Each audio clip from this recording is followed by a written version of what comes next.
The theme of the Bible is Jesus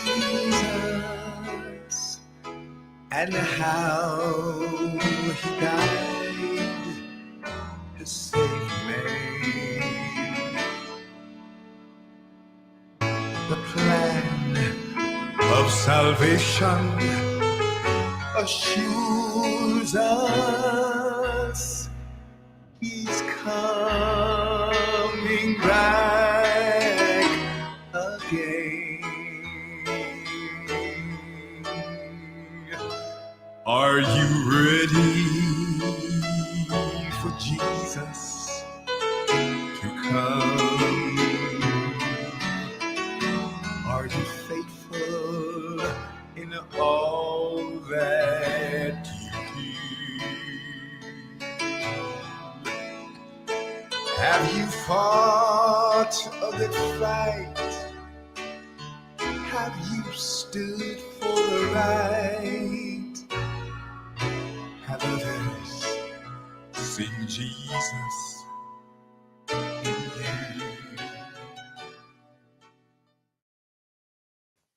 Give me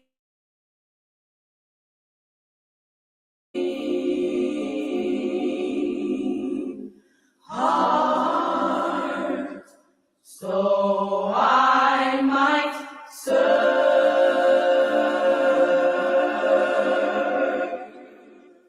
thee, Lord, fix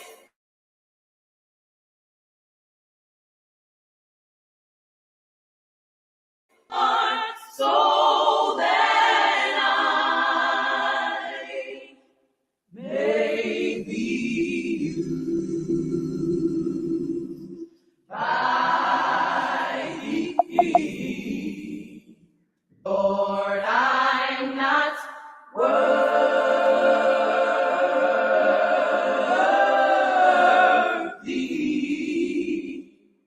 of all these blessings.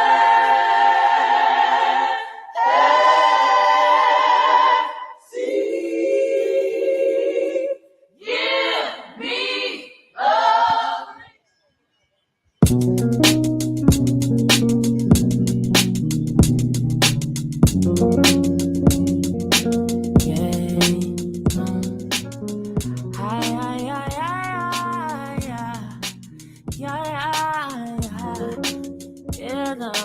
Welcome to the camp. I've seen miracles and good shouts, and people leave with no doubts. Man, they different when they step out. Yeah, I've seen legs healed and arms stretched, men's hearts refreshed, lost girls leave kept. And after years witnessing all that, who would think I could lose contact with you? What do you do when it gets like that? You strip it down and rebuild it back with truth. So I can't believe that I'm back to the basics. Climbing out of the trees, getting back to the root. I can't believe that I'm back to the basics. Jumping down from the clouds, getting grounded in you. I've heard every song and Sunday word, the profound, the absurd, and I study, cause I'm a nerd.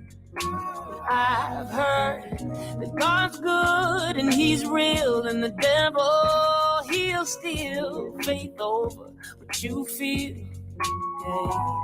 And I promise I still believe all that. It's simple things that you must come back home to. Ain't complex with you, no. I can give my best, even give what's left, but I can't move mountains if I lose step with you.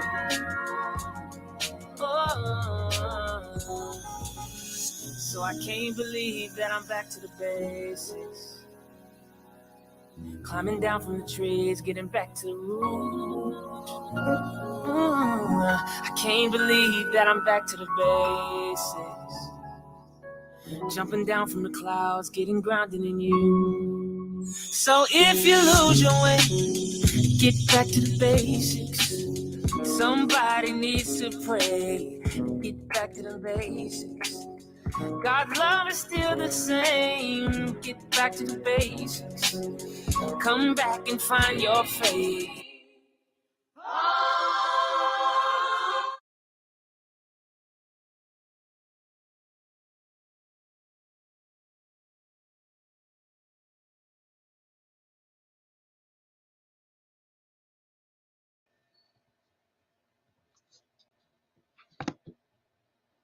All right, I think we are ready now. Good afternoon, good evening, wherever it is that you might be in the world today. Welcome. Thank you for tuning in. This is the Reclamation Project, where we believe in no soul left behind. We're here to provide a platform for both believers and non-believers to ask those tough questions, even when they're controversial, seemingly blasphemous, or otherwise offensive. It is our mission to give answers that are rooted in science and evidence where at all possible, but most certainly objective ones that aren't based or depend on our feelings. At the end of the day, it is our hope that you'll achieve a better understanding of God, which we know improves your perception, hence also your impression of Him. After all, understanding is both a difference maker and a deal breaker. And well, if you're already a believer, welcome to the opportunity of perhaps relearning some things in the Bible. So we thank you, and we're just happy that you tuned in. This man at times appears to be lost in his purpose. If you say yes, then you are not alone. Among other things, the purpose has always been to protect the nuclear family, and not just against physical danger. So, how well do you think he is doing? Perhaps it is time that he audits his performance against the original commission God gave to Adam. Professor Michael Buffington is up today, and he's going to talk about the plight of man today and his powers aimed at modifying his original commission. Professor Michael Buffington. How's it going? My brother, it's good to have you. Always good to be here on the Reclamation Project. Looking forward. All right. It's a pleasure. Always a pleasure to be here. Always fun.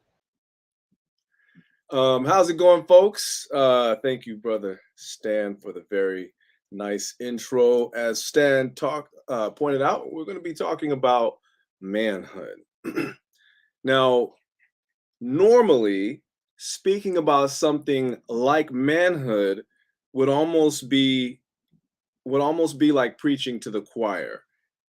In times past, men understood what a man was, and they understood how to teach young men and boys to be a man.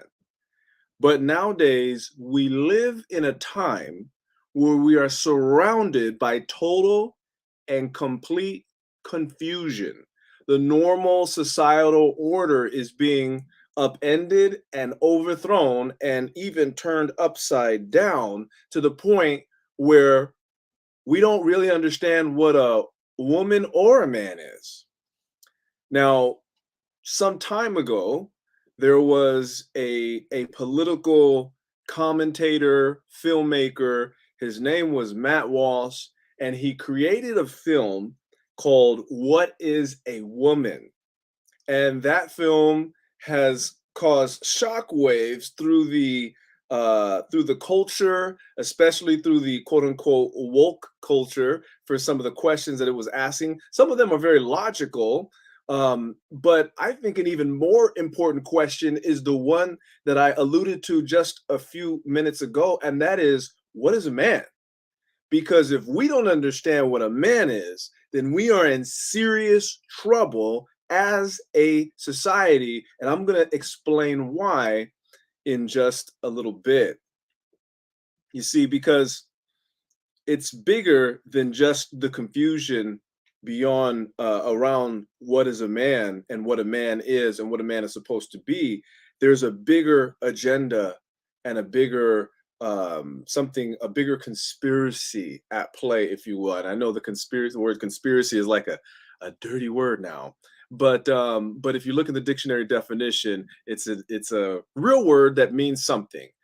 And I believe that today, as we stand in this moment, there is a very concerted effort to destroy the nuclear family.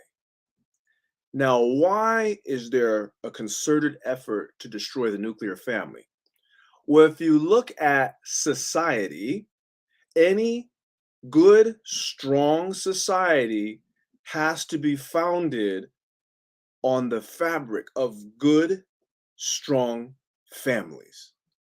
If you want to destroy a society, if you want to change a society to the point where it repudiates the foundational principles that made it once great, if you want to turn a society into something that is completely and diametrically opposed to what it has originally stood for, you have to attack the foundation.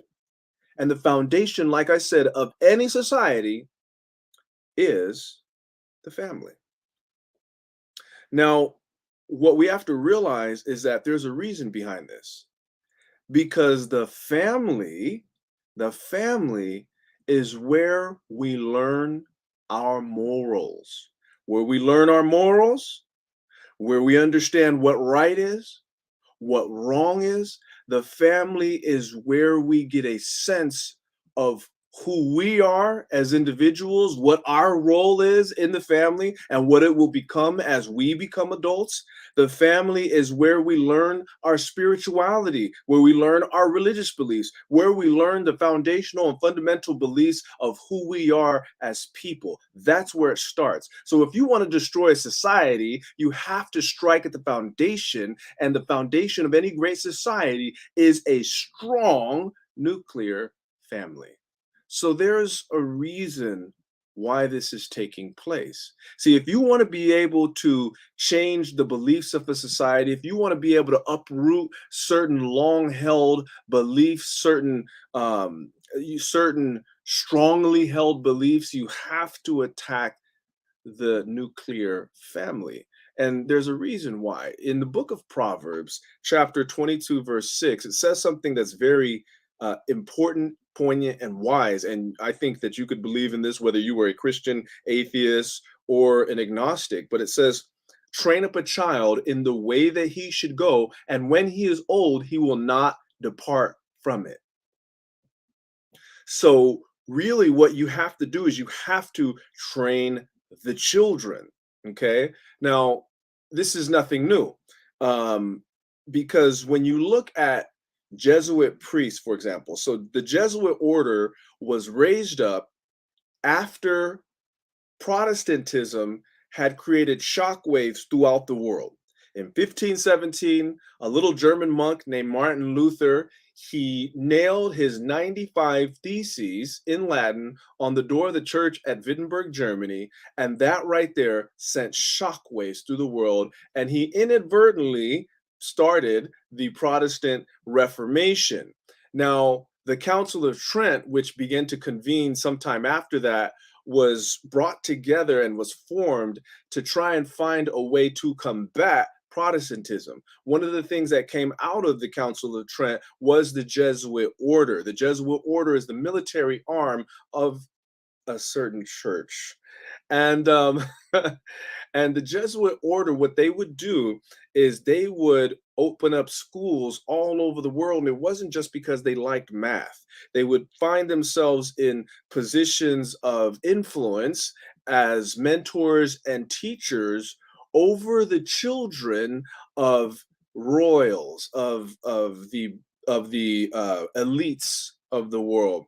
And the reason why is because even if the king and the queen were Protestants, even if the parents were Protestants, within one generation, through their instruction, they could have the children convert back to Catholicism.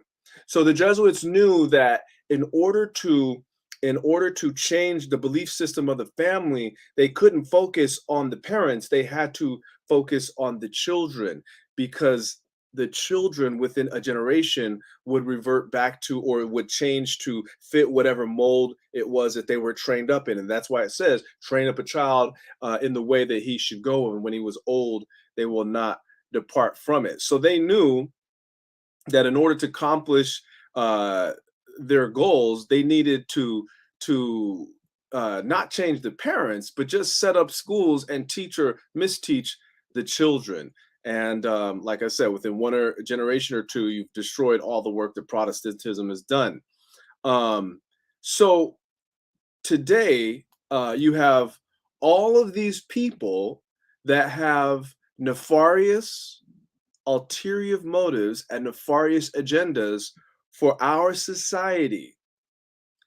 And all of these people want to destroy our morals, our beliefs, and they want us to repudiate the principles that founded this country. Why do people all over this world want to come to this country?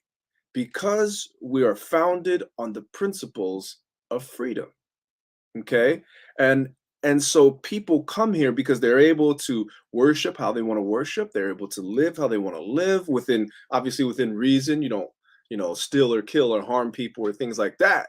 But they're coming here because of the constitutional protections that we have, the freedom that we're guaranteed, right? Everyone has a right to pursue life, liberty, and happiness, and all of those things. Now, I know as a country, as a nation, we don't always follow those things so perfectly, and sometimes we're a bit hypocritical. But if you just look at the foundational principles, they're beautiful, right? I hear a lot of people saying, well, look at what the U.S. has done and this and that, and it's like the same thing happens to people who say, well, I don't believe in God, or I don't follow God because look at what his followers have done. And what I tell them is, I say, hey, don't worry about the behaviors of the followers, right? Because sometimes people as human beings are flawed, imperfect, and hypocrites. But look at the principles that are taught in the Bible and just focus on that and tell me if you still feel the same way, because they're absolutely beautiful. And so that's what I look at when I look at this country and I look at the founding doctrines of this country, the Declaration of Independence and the United States Constitution. They're beautiful because they set up the freedom to believe as you would want to believe. And what people have to understand is that was a pretty novel idea back in the 18th century. It wasn't like that before. But what you have to do, is you have to understand that there are people who have a very nefarious agenda and ulterior motives to destroy our morals, our beliefs, and our faith in this country, to destroy a love for God, to destroy a love for your country. And in all these public schools in particular, you have people who are hell-bent on using whatever platform they have, however big or however small it is, to teach and corrupt these young children, because their goal is to change society. And in order to do that, they need to strike at the foundation, which is the nuclear family. And in order to destroy the family, they can't really do anything about the parents, because the parents are set in their ways. So they need to go after the children. And that's why we have to protect and teach our children. We have to teach them. We have to protect them. It's extremely important. Because, nowadays, it is important that we as parents recognize our role and the job that we have in protecting our children. Because when we send them to school, they're not just getting the 3 R's, reading, writing, and arithmetic. They're getting the 3 G's too. And if you don't know what the 3 G's are, it's gender identity, gender expression, and transgenderism. And it sounds like, I'm saying that and being hyperbolic, but this is the truth. This is what's happening in these schools to a degree that we would find appalling. All you have to do is watch videos of these school board meetings with the parents getting up and sharing some of the things that their children are being taught in school. And it's absolutely abhorrent, some of it, under normal circumstances, some of the things that people are saying in these classes would get people put in jail, you know. But this is what's happening, and this is what's being not just allowed but encouraged in some of these schools. And you have to understand that, again, there's an agenda behind this. Now, we all like this group nowadays. Well, I don't know about we all, but some people like this group called Black Lives Matters. And you say, "Oh no, here he goes. Don't talk about the sacred cow because they are standing up for Black lives." Well, you know what? I want to say something, okay? If you haven't noticed, I'm Black. Okay? All you got to do is look at my skin. You can see I'm Black, right? So, I think it should go without saying that I believe that my life matters. And therefore, I believe that Black lives matter. I believe that that is one of the most obvious statements that you could make. Yeah, Black lives matter, and all lives matter, right? So yes, absolutely. But what these organizations do is they name themselves with these names that you can't sort of argue with, but their beliefs are sometimes very different.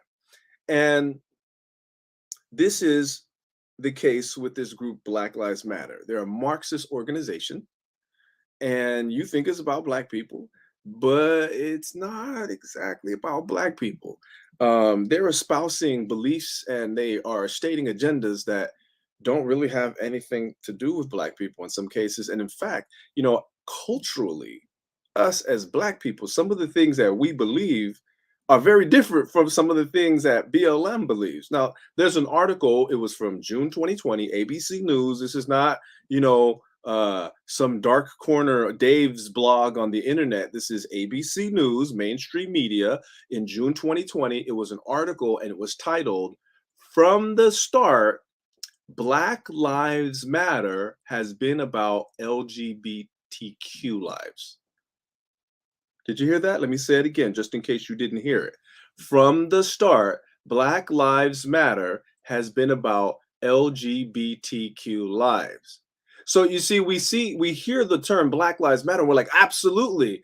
And because we agree with that thought, and we should, we just, like lemmings off a cliff, we just immediately follow and we dare not oppose for fear of looking like whatever it is that people are finding unsavory these days. But they, you said, "What? But they're about Black people." No, they're not about Black people. And I'll tell you this because on their website originally they had a page called "What We Believe." Okay, and this has been since removed because people started to realize what I'm about to share with you. It said, "We foster a queer affirming network. When we gather, we do so with the intention of freeing ourselves from the tight grip of heteronormative thinking, or rather the belief that all in the world are heterosexual." So I don't know about you, but as Black people, culturally, Black people are fairly conservative. They're tend to be more religious, more believe in God, and they don't tend to be espousing this stuff. And unfortunately, I hate to break it to you, but a lot of what BLM believes is just the white liberal agenda in blackface. Okay, now I know I need you to listen, right? Don't get upset and start throwing a fit because I'm telling you the truth. Listen, okay. Here's another thing that they said, and this is the whole reason why I'm bringing this up to explain this, is to make this point, is for this reason. They had another thing on their We Believe page, and it says, "We disrupt the Western prescribed nuclear family structure requirements by supporting each other as extended families and villages that collectively care for one another, especially our children, to the degree that mothers, parents, and children are comfortable."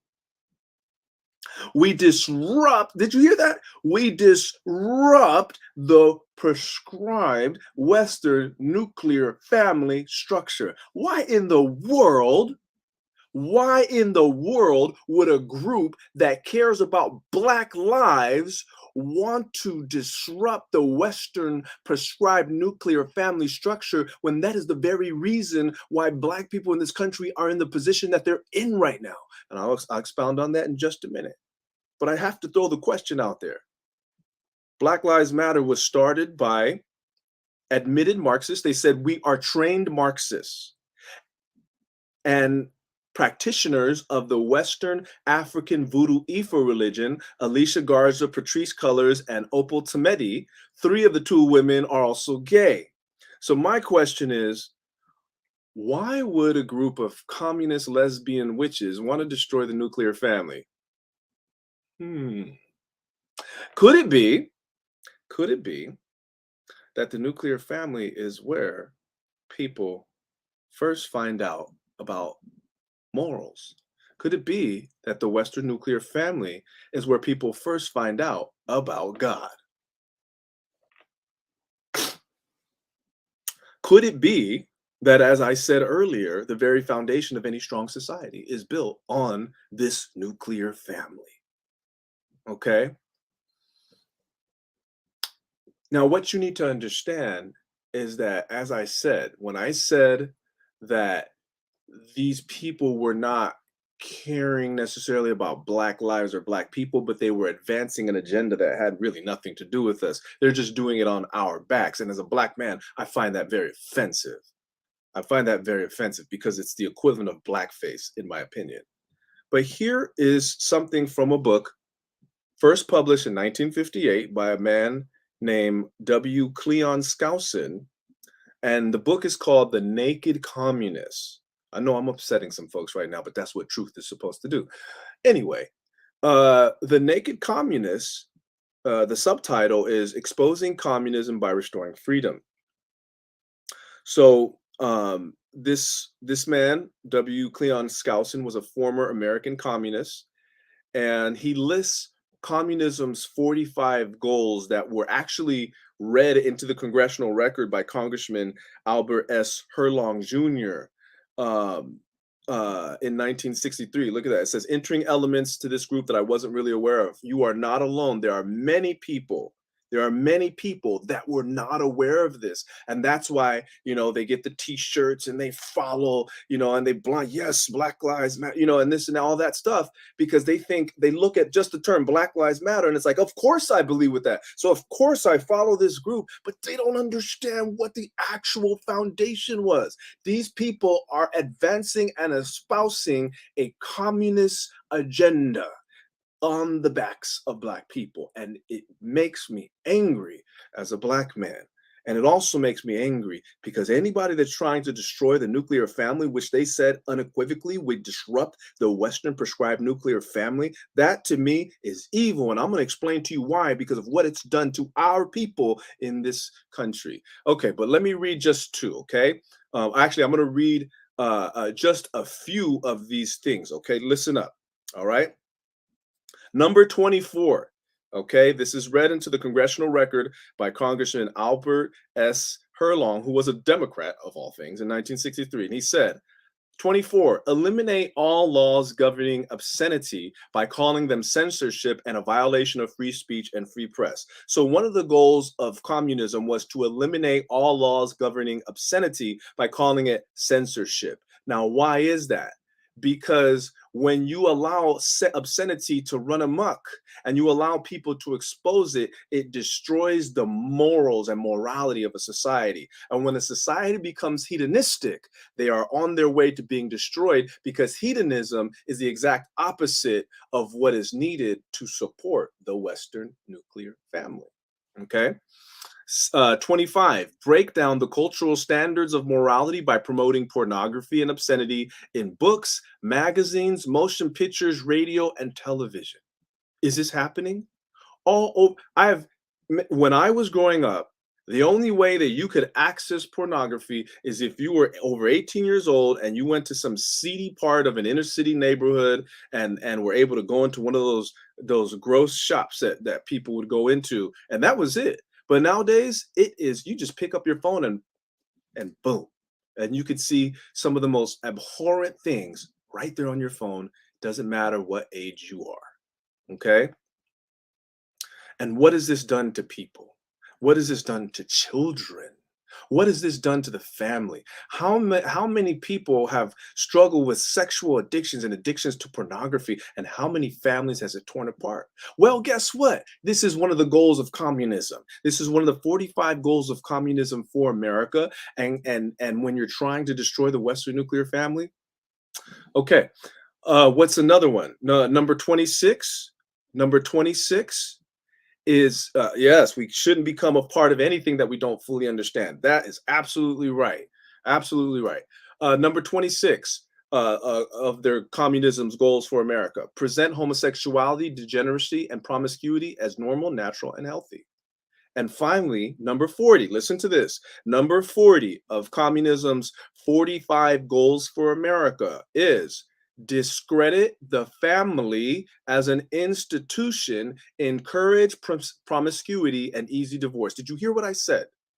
Discredit the family as an institution, encourage promiscuity as easy divorce. Black Lives Matter says unequivocally that they are trained Marxists, and on their We Believe page, they said we disrupt the Western prescribed nuclear family.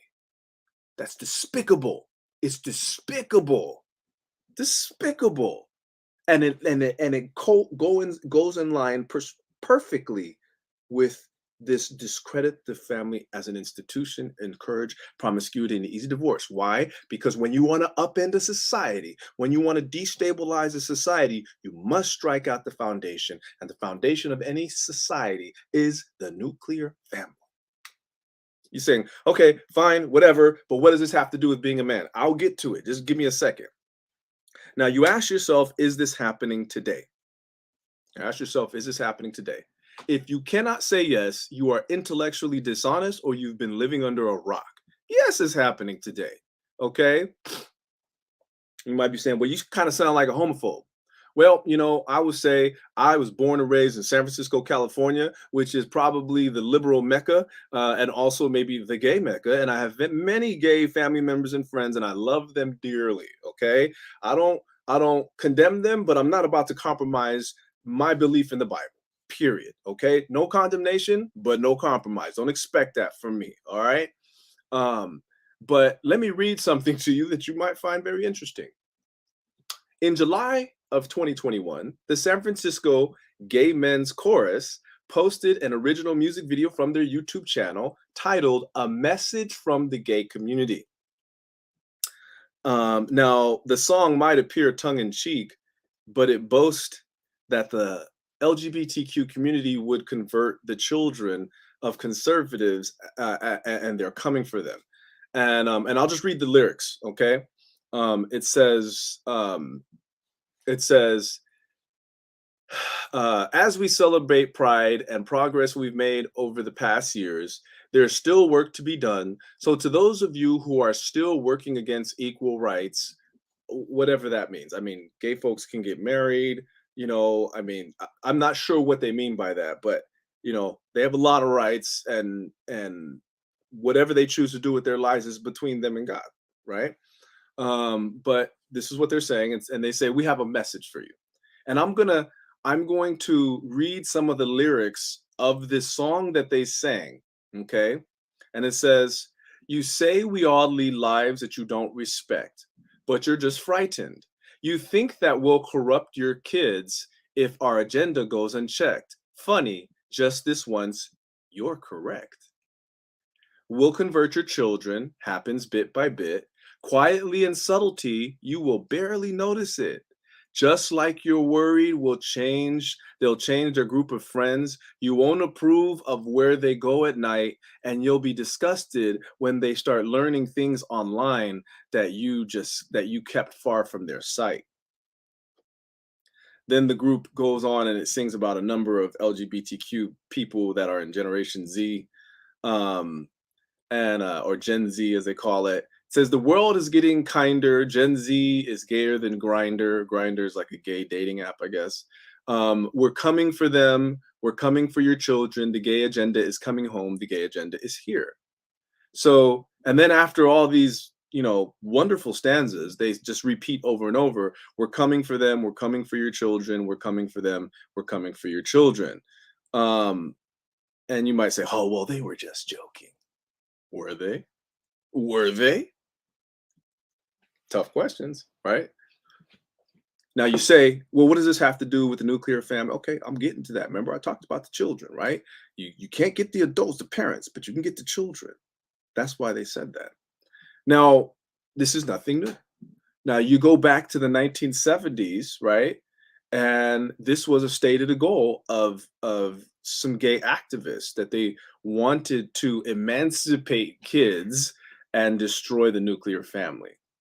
Okay? I'll read this from this article. This was in the Boston Review, and it was entitled "When Gays Wanted to Liberate Children."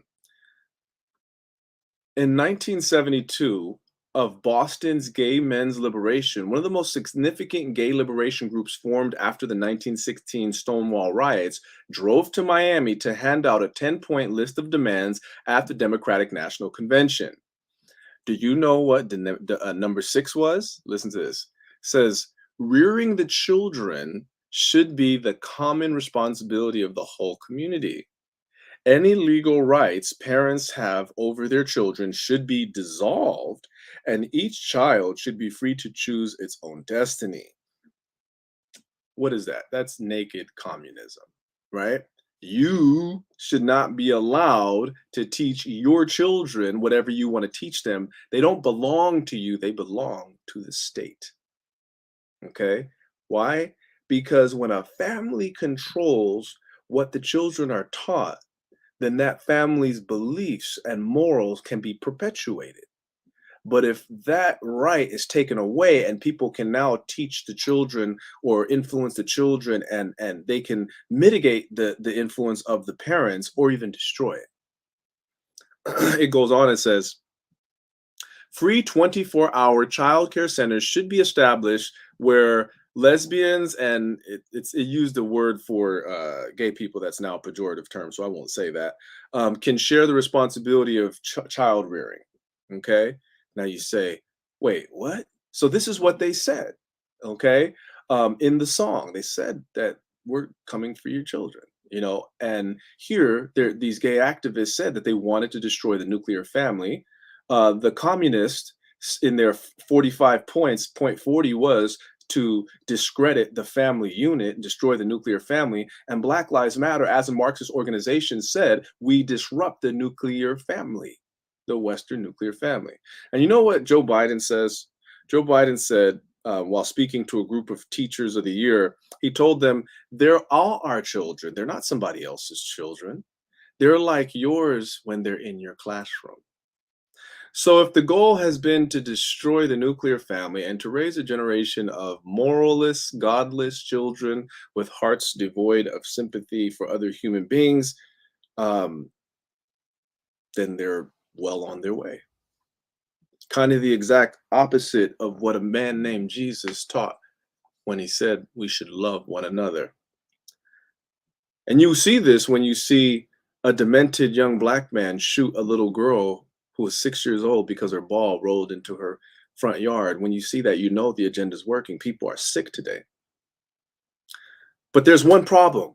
If you're trying to destroy the nuclear family because you're trying to destroy society, and the nuclear family is a fabric of society, there's one problem. And that problem is the father. The father. Why is that the problem? Because the father was ordained by God to protect the weaker vessels in the family, the women and the children. So if your aim is to destroy the family, because that's where the morals and beliefs are first taught, and that's where a knowledge of God is taught, then you have to take out the guardian and protector of the family, and that is the man. So if you need any convincing, now I'm going to go back to why I think that any goal to disrupt the nuclear family is evil. I'm going to go back to that. Can you, I know we started a little late. Can you tell me how much time we have? So if your goal is to destroy the nuclear family, then you have to look at what has happened to Black people in this country. Okay. Okay, we got plenty of time. All right, all right. I'm gonna stretch out. I'm gonna stretch out a little bit. Okay. Um, so beloved liberal saver Joe Biden, before he was president of the United States, um, and said that black people don't matter unless we ain't black unless we vote for him. Remember that? Before he said that, he wrote and authored and was the architect of the '94 crime bill, which was responsible for destroying the black community by putting millions of black men into prison. Now, you have to understand that black people built this country, right? Black people were strong and God-fearing people, and this country was built on our backs. In fact, the servant class of this country, if you will, was not Latinos like it is now. It was black people back then. But our community has been destroyed for several reasons. What happened? First, the CIA wanting to they learned from Chiang Kai-shek in the civil war that was going on in China. They learned that you could sell opium to fund black operations. He used the sale and trade of opium to fund his war against Mao Zedong. So Wild Bill Donovan, who was head of the CIA at that time, said, brilliant. So he started flooding the black ghettos, starting in Harlem, working with the Italian mafia. And, I can get into all that way deeper, but they flooded the black ghettos with heroin, and all the money that was made, they used to fund black operations around the world. So that was the first nail in the coffin. The second was then they pivoted to the sale of cocaine. Okay. And then they flooded the black ghettos with crack. And we see what heroin and crack did to the black community in the 70s and 80s. In the 60s, we were standing up and fighting for our rights and ready to burst out on the scene and become a bigger part of the leadership of this country. And they nipped that in the bud, right? That's what that was all about. They nipped it in the bud, destroyed us as a people. And then to put the final nail in the coffin was the '94 crime bill, which put millions of black men in prison, leaving the women to fend for themselves and try to raise a generation of children all on their own. And we see how that's worked out. Today, over 72% of black families are single parent households, and the vast majority of those homes are single mothers. What is the result? I think you know, right? All you got to do is go look at Chicago, right? What's been going on in Chicago? Hundreds of teens descending on downtown, rioting, looting, destroying property, brutally attacking innocent people. In fact, I saw on camera a man and his wife, young man and his wife, were walking down the street and were attacked, mobbed. It looked like they were going to tear them limb from limb until a black woman jumped in and stopped them. For what? For nothing. Where are the parents? Well, guess what? You have a demon-possessed mob of teenagers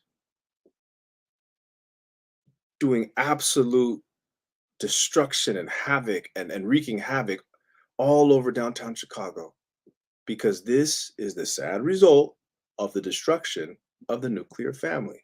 Godless, without natural affection, lost, right?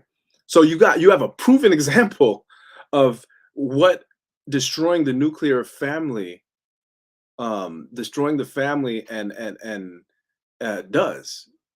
Because when you destroy the family, you destroy the place where the child learns morals, where they learn principles, and where they learn about God, right? You see what's happened with black people in this country, once a strong, God-fearing people, and now look at where we're at, okay?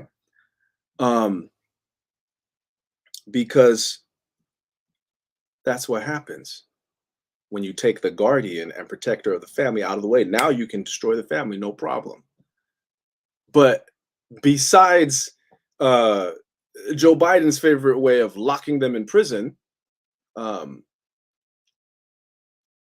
what is the best way to destroy the father? Well, the best way to destroy the father, besides just locking them in prison, is to destroy the image and understanding of what a man is. Here we are, back to the original question. What is a man? Well, how are they doing that? Here's how they're doing that. They're doing that by calling the traditional ideas of what a man is toxic. You've heard the phrase toxic masculinity. If you are a natural, strong, red blooded man full of testosterone with a strong sense of self, and you're able to protect yourself and your family, you're now called toxic. I mean, come on. This is, I think, look, I mean, listen to this. Think about it for a second. Think about how ridiculous that is. Okay. They have articles all on the internet about toxic masculinity, right? Now, I admit that there are some things that are not nice. Bullying, not nice, right? Being disrespectful to women, catcalling women, things like that. That's not. In fact, I would go as far as to say that's not being a man, because a real man is a protector. So don't conflate, all these things like bullying and, sexually harassing women and things like that with manhood, because it's not. That's not manhood. That's not being a man. Give me a break. Okay. But they do that in order to make you feel that just by nature of the fact that you're a male, that you're bad, right?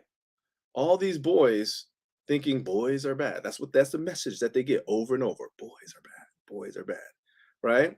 They even have articles on all over the internet about toxic masculinity. All right, they have this one on WebMD, and it explains what toxic masculinity is. Look, some of the stuff that they're talking about, being a bully, sexually harassing women, that's not toxic masculinity. That's just being a jerk. Okay, and any real man would stop bullying or sexual harassment of a woman or young lady from happening, period. Okay. But it says here are some toxic masculinity signs, and I'll just share a few.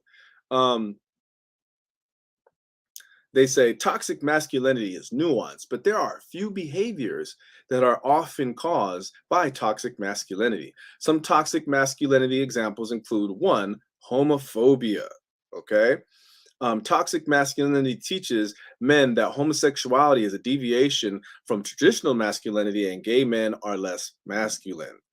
Um, how do I deal with that?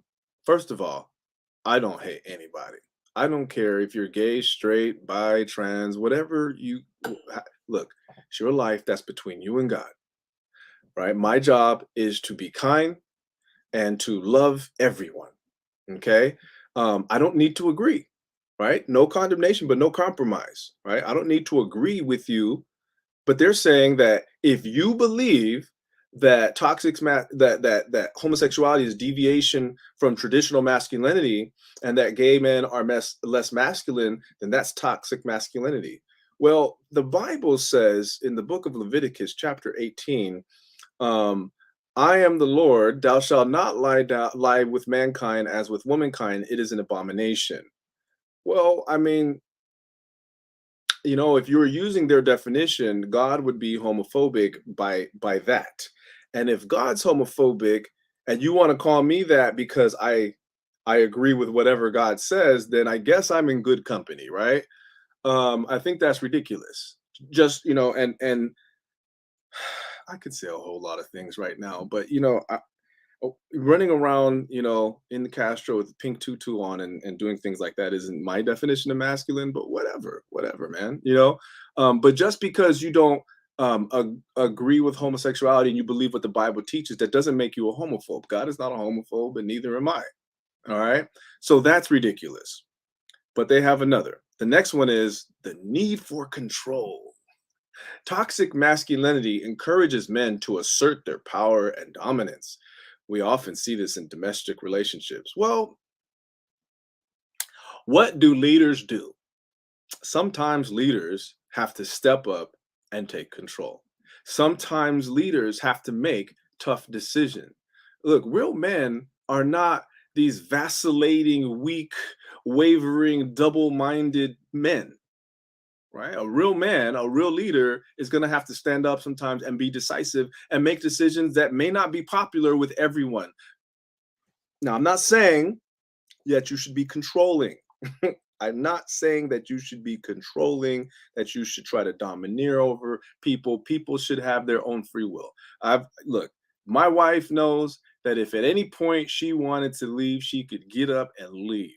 And I'm not going to try and stop her. Why? Because true love is just as much about letting the other person say no as it is about letting them say yes. Love is like holding a butterfly in your hand, right? As long as you hold it with an open palm, that butterfly will be walking around your hand, enjoying itself, no problem. The minute you try to close your hand, the butterfly wants to leave, or either it leaves or you kill it, right? That's how love is. So I'm not talking about controlling, because a real man is not controlling. A real man is not domineering, but a real man is a leader. And sometimes a leader does need to be decisive, make decisions, and take control. And oftentimes the women and the children are looking to the man for cues on, what to do. So how is that toxic masculinity? If that's toxic masculinity, then as the leader of my home, I'm okay with that. I guess I'm toxic, right? The next one they say is, you are toxically masculine if you are a risk taker. Taking risk and suppressing fear is another feature of toxic masculinity. Did you hear that? If you take risk and suppress fear, you are toxic. Let me ask you a question. For those of you who are Christians out there, did Jesus take risk? Jesus could have stayed in his daddy's carpenter shop, just making tables and chairs and all that good stuff, and he would have been just fine, lived a good long life, would have taken care of his mama, and he would have been fine. But instead, he gave that all up so he could go and roam around Israel and Judah, preaching the gospel penniless, and eventually he lost his own life, right? Now, there's more to that story, but I'm just making a point here. Did he take risk? Yeah, he did. Sometimes in life, a real man has to take risk. Sometimes you have to dream more than others think is possible. You have to care more than others think is wise. You have to risk more than others think is practical, right? Sometimes you have to take big swings. You have to have big dreams to do big things. Okay? A real man will stand up and take that risk. Sometimes it's necessary. In order to get your family and yourself out of a certain situation, you need to take risks sometimes. Okay? And why do we look at like people who have accomplished great things, whether it's in sports or business or whatever? Because oftentimes associated with greatness was a level of risk that most people aren't willing to take. And for those of you who are Christians, let me let you in on a little secret. Being a Christian is a risk. You say, well, how is that? Well, let me explain something to you. Maybe you'll understand it better in a little while.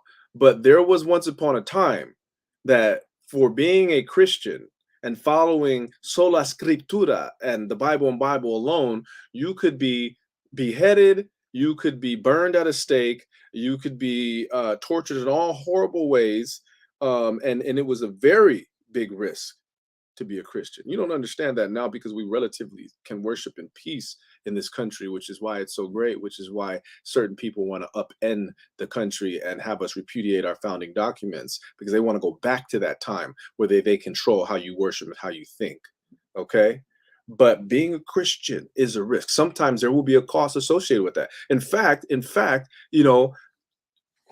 I lost a job recently because of my beliefs. Okay. And somebody could try to take this, talk that I'm sharing with you and twist it in some way and make it sound like I'm a homophobe when I love everybody. Anybody who knows me knows that I love everybody. Okay? I don't discriminate, I don't hate, I don't nothing. The only thing that I care about is whether or not you're a jerk. That's it. Okay? So people can try if they want, but anybody who truly knows me knows that I don't hate anybody. I love all people. I don't care where you come from, what your accent is, what your sexuality is. None of that matters to me. All I care about is that I can be kind to you and connect with you, because that opens up an opportunity for me to maybe share my faith one day. But anyway, but that's what they're saying. If you're a risk taker, you are toxically masculine. Here's another one. Stoicism. Okay, being stoic.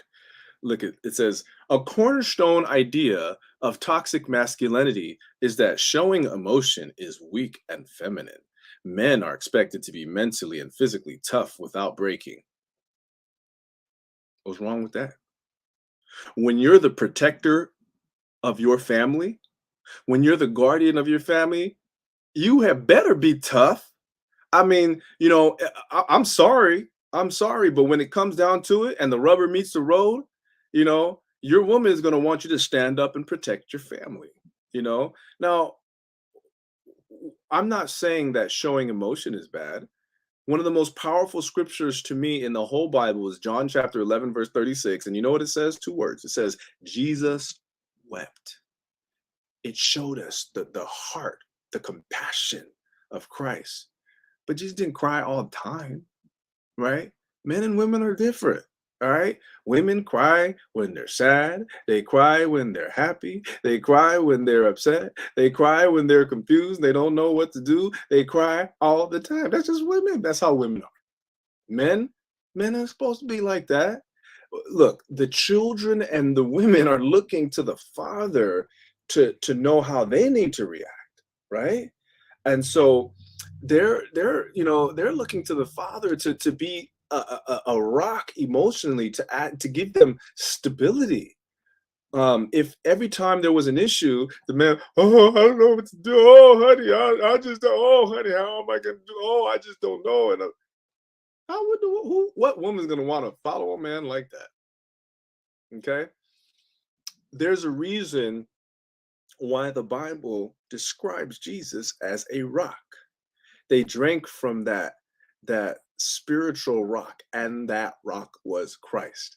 When Christ tells the parable of the man who built his house on the sand and the man who built his house on the rock was him, right? Why does it describe Christ as a rock? Because a rock is tough, a rock is strong, a rock is something stable that you can stand on. And a man needs to protect his family in 4 ways: emotionally, spiritually, financially, and physically. Okay, so part of protecting your family is being that rock for your family. Okay, we have to remember that Jesus, as we used to say in the street, wasn't no punk. Okay, Jesus was meek, but he was not weak. So you better get that out of your mind. People think that to be a Christian, they need to walk around just, no, Jesus was a man. Jesus was a man. He was meek, but he was not weak. Okay. The last thing they bring up is violence. It says toxic masculinity encourages men to use aggression and violence to assert their dominance and masculinity. Now, I am not in any way, shape, or form endorsing violence. I believe that violence is the last resort for a man when he has no other options to protect himself or his family. Okay. But I do believe that there may come a point where a man may have to put his hands up and defend himself or his family. And you would better know how to do that. I also recall a couple times in the Bible where a man named Jesus was so full of righteous indignation that he started flipping over some tables. So, see, you can't just in a blanket way say that violence is toxic. It's silly. Sometimes it happens. Okay, not endorsing it. I'm just saying. Dave Chappelle, a very famous comedian, he was receiving an award. I think it might have been some kind of lifetime achievement award in comedy or something like that. And he told some kind of story. I don't remember the context, but in the story, it said that he was he had a confrontation of some sort with somebody, and it was uncomfortable to him, and he didn't like it, and he talked to his mother about it, and his mother said something very important. His mother said, "Son, sometimes you have to be a lion to be the lamb that you really are." Well, Jesus is the Lamb of God who taketh away the sins of the world, but he's also described as the Lion of the tribe of Judah. So there you go. Do with that what you will. Okay. Um, but my point is that we have to understand what a man is. We have to understand that masculinity is not toxic, that when you are a strong man, you can be a good father, and as a good father, you can protect your family. And protecting your family and the nuclear family is a man's job, because that is where your children will learn the truth. Okay. What's the result of not doing that? It's today we have all this confusion. We have boys and young men walking around, discouraged because their spirits have been broken. They look like whoop dogs. They knock-kneed, limp-wristed, couldn't bust a grape in a fruit fight, let alone defend themselves or their families. It's really sad. We are lost, and we have lost the understanding of what a man is. So, teach your young men what a man is. If you are a young man, learn to be a man. If you are a single mother, you have to do your best to try and understand what a man is, so you can teach your son and surround him with other influential males, uncles, cousins, whoever, that can help him see what a man should be. And that's part one. There's a part two as well to this, where I'm going to get into specifics about what a man is. But I wanted you to understand that the ultimate goal is to destroy society. And to do that, you must destroy the foundation, which is the nuclear family. And to do that, you must destroy the children. But before you can destroy the family or the children, you must destroy the father, who is the protector and guardian of the children. And one of the greatest ways of doing that is by confusing the understanding of what a man and manhood is. I hope you all enjoyed that. And for some of you who did not enjoy that, I hope you will go back and think real hard about what I shared today. Nothing was done in malice. I love all people, gay, straight, transgender. Trust me, I have transgender friends. I love everyone. But what I'm sharing with you is the truth about a very nefarious agenda that is taking place in our society today. And I hope you understand.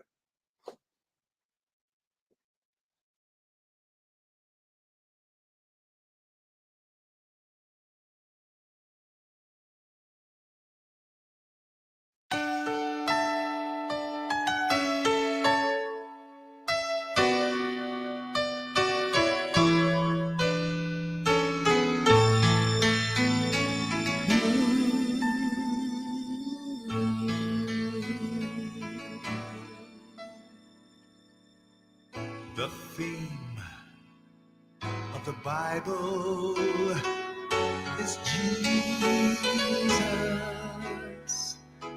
and how he died to save me. The plan of salvation assures us he's coming back again. Are you ready for Jesus to come? Are you faithful in all that you do. Have you fought a good fight? Have you stood for the right? Have others seen Jesus in you? Would you be safe if God would call you home soon? Doo-doo. Oh, doo-doo. Oh, doo-doo. Doo-doo. Oh, Jesus is coming. Yes, it won't be long. Jesus is coming, and I'm going home.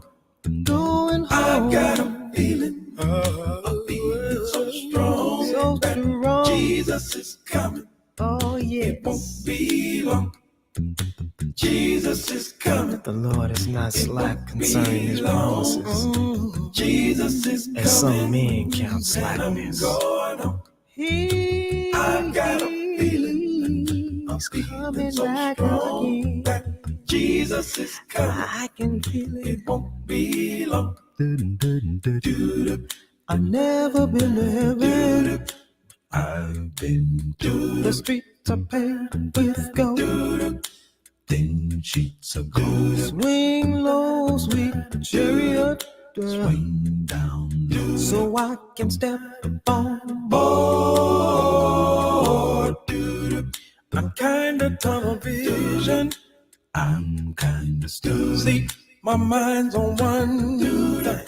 I won't be moved. It doesn't matter what the world might say. I'm getting ready for the glorious day. I know that Jesus is coming back. It won't be long. Won't be long. Jesus is coming, and I'm going home. Came by to say, I've got a feeling. I got a feeling So strong, real strong. Jesus is coming. It won't be long. I've been built, I've been scorned, just as sure as you're born. Wind blow against my building, but I'm straight and I'm strong.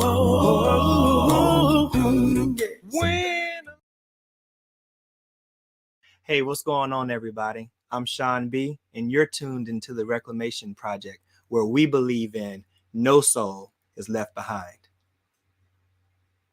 Look around me, I know